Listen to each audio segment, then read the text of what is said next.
What's up, YouTube? We back. Eye on You TV is back in the building to give you some results on the Sonia Massey case and how it ended. We're gonna look at this right now because her family says that they don't really agree with what happened, I guess. Let's check it out though and see how they feel. Let's go.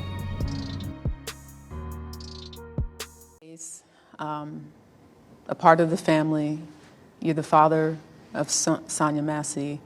How are you feeling about the verdict? And I'll start with you, Mr. Wilbur. I think that we were looking for full justice, and we only got partial justice. But that's because it was what was allowed by the Illinois law.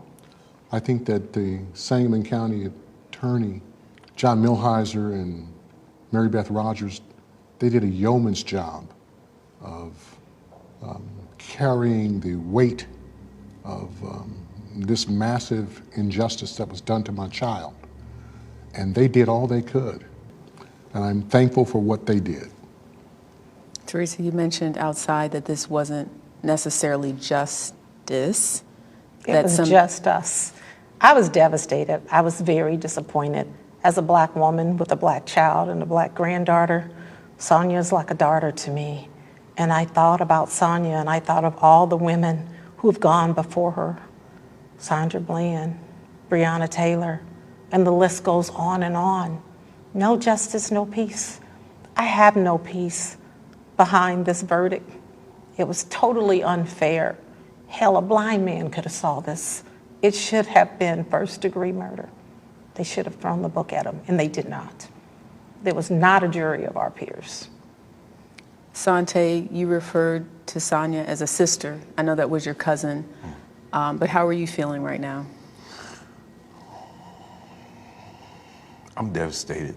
I had to watch Sonia's daughter, Summer. You know, she became inconsolable. I have to watch my mother, my aunt Donna. They're devastated, and I'm devastated for them. I just think that we have a long couple of days ahead of us. To the Grayson family, what do you say to them? They were in the courtroom. You all obviously made eye contact at times. What's your message to them? I feel sorry for them. The mother came over and apologized, and she said, we did not raise him that way, and I'm really sorry for your family. My heart goes out to them.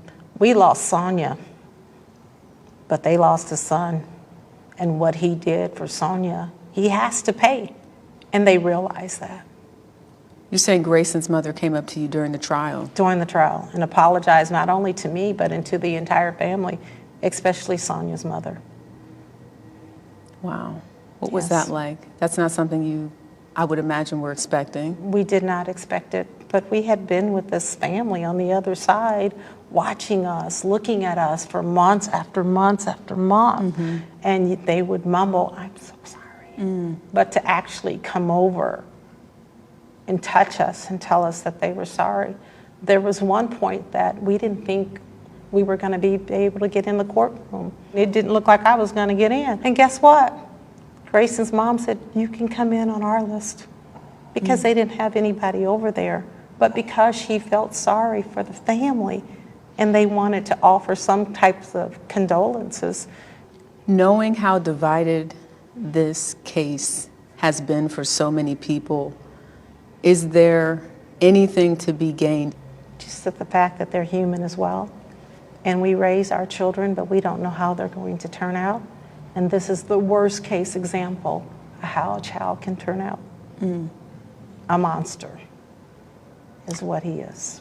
I have to speak with Summer and Malachi, Sonia's children, and I have to explain to them that, you know, there are hiccups in the justice system, but what we need to do, and what we in particular aim to do, is deconstruct what we can deconstruct and rebuild a new justice system. We have to, or else things like this are going to keep on happening. By that, do you mean changing the law? Because I know you all spoke at the news conference about something in between first-degree murder and second-degree murder that you feel may have felt a little bit more weighted, a little bit more fair, and possibly easier for a jury to discern the facts of a case. And I'll let you speak on that, but you talked about it at the news conference.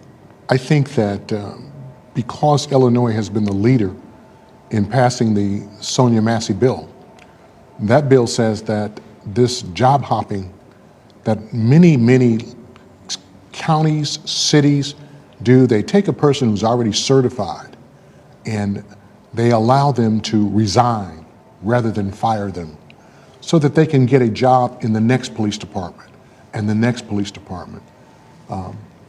I think that those departments that allowed a person who was kicked out of the military, he was had 2 DWIs. Here's a man who never should have had a badge and a gun. He never should have been able to lord over any citizen in this United States. And he did exactly what he said he would do. He told my child he would shoot her in the effing face, and he did it. And all we got was a second-degree murder conviction out of this. There has to be some middle point between first degree and second degree. I think this was a compromised verdict, and people are saying, well, you got something, but we didn't get complete justice. And until we get complete justice for people all over the United States, it's not going to be enough for me. You know, I think that that Sonia Massey bill needs to go across all the other 49 states in this country. The defense said that Sonia escalated the situation. The defense said that the pot of boiling water she had was a threat and justified Grayson's actions. As her father, what was that like for you, listening to someone say that your daughter escalated the situation?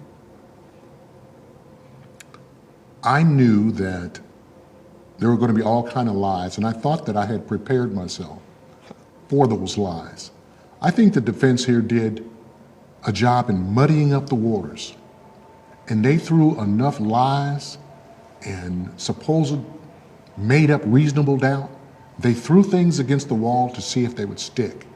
And I think that caused enough of some consternation in that jury room that they settled on this compromise verdict. But we don't feel that we got justice here. You know, I said that we're in the home of Richard Pryor. And Richard Pryor said years ago that when we go into the court system, we come out not justice, but just us. And how fitting is it that we're in Peoria?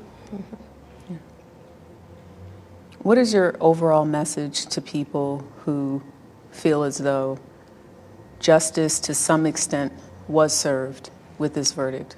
What is your message? Let me start. Justice, it felt like it was just us in that courtroom. When the verdict was read, again, I was devastated. I was so disappointed. Sonia's daughter grabbed me and just started shaking and said, "What does that mean? What does that mean?" And I said, "Baby girl, we'll talk about it later." Because people called me on the phone and said, "Congratulations." And I said, "Congratulations for what? A young black woman is dead. Her children are still suffering, and they're going to be suffering even more because justice was not served. And we want full justice. So that means that we'll have to continue the fight and fight even harder to change the laws in America." I think that people all over the world are hurt. I know where I live in Pine Bluff, Arkansas, I felt like Sonia was all of our child.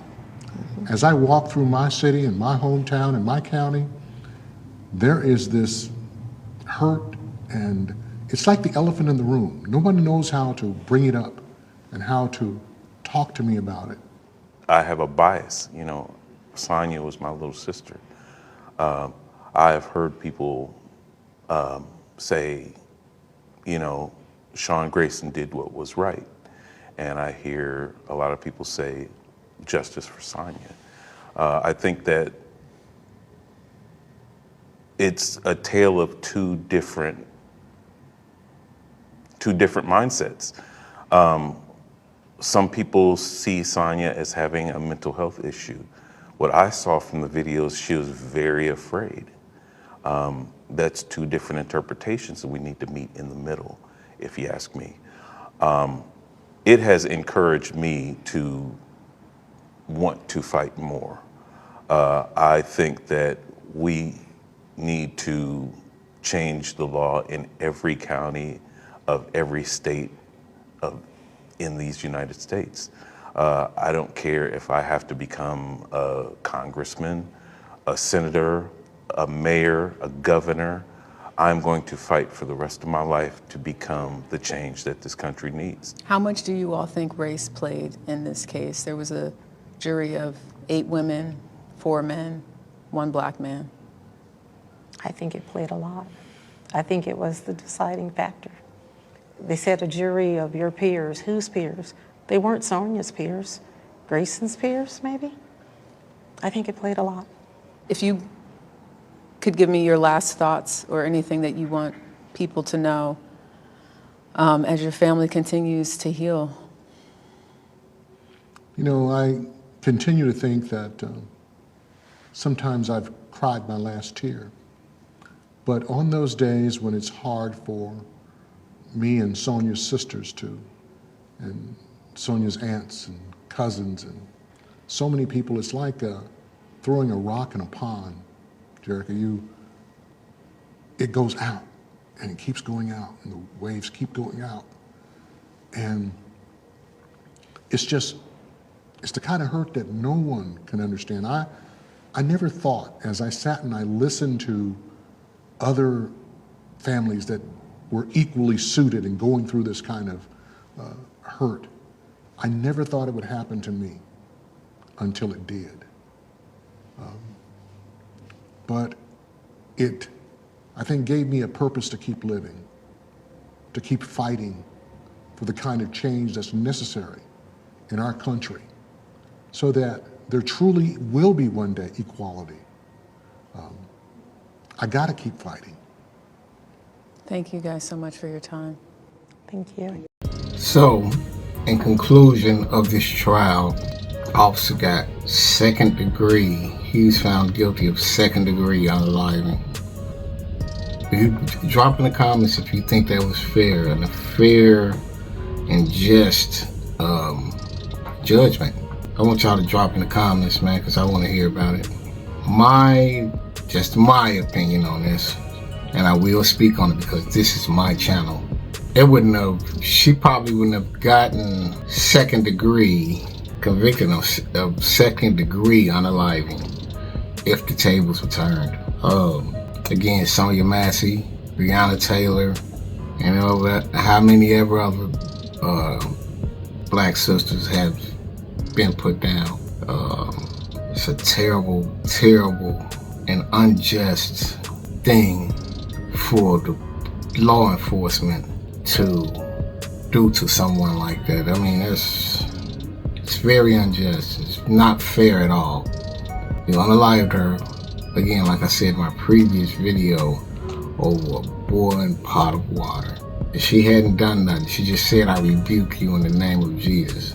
She hadn't thrown it or wasn't actually acting like she was gonna do something with it.